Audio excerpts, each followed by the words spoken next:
I'm Tom Egebrecht, LCEF Vice President of Ministry Support, coming to you with this week's Ministry Moment to help move your ministry forward according to God's will.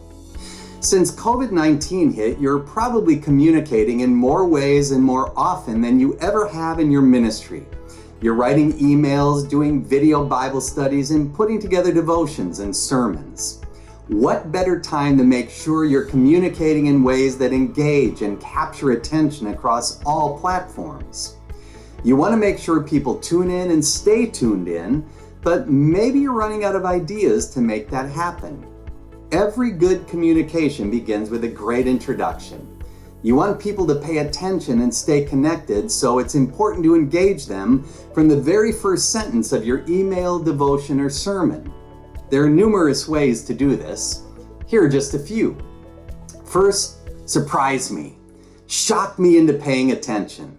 I will want to know where this surprise leads. Did you know that Scotland's national animal is a unicorn? Take that one-of-a-kind fact and build your communication from there. Another way to draw me in is to compliment me or tell me something that you appreciate about me. When I know that I'm loved and valued, I will be all the more attentive to what you have to say. You could begin an email like this. Thank you for the extraordinary things you've done to help and assist our congregation during this crisis. Then give a specific example. When you do this, you can be sure that I'm going to follow along for the duration. Here's another idea. If you've been watching TV commercials during this crisis, you'll know that a good way to draw people in is by being sentimental.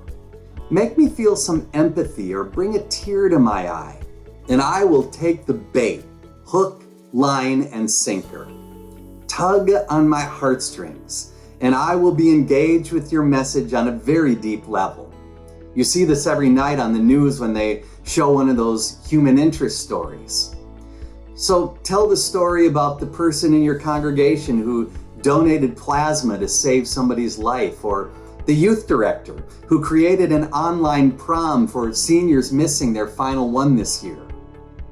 Or how about asking me to come along on a journey with you? Tell me you're going on an adventure and have me travel with you.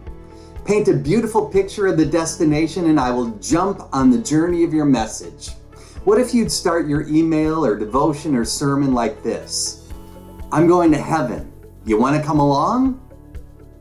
And here's a bonus tip I recently heard about communicating well. Don't tell me what you're going to tell me. Just tell me. Listen to the difference.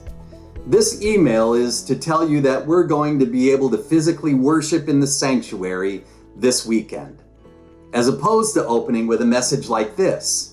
We're going to be able to physically worship in our sanctuary this weekend. It has much more punch, doesn't it? Rewrite your introductions like this, and you will find your audience actively engaged in what you have to say all the way to the end of your message. If you're interested in moving your ministry forward, please contact your LCEF District Vice President. Remember, we at LCEF are always here to support you and your congregation.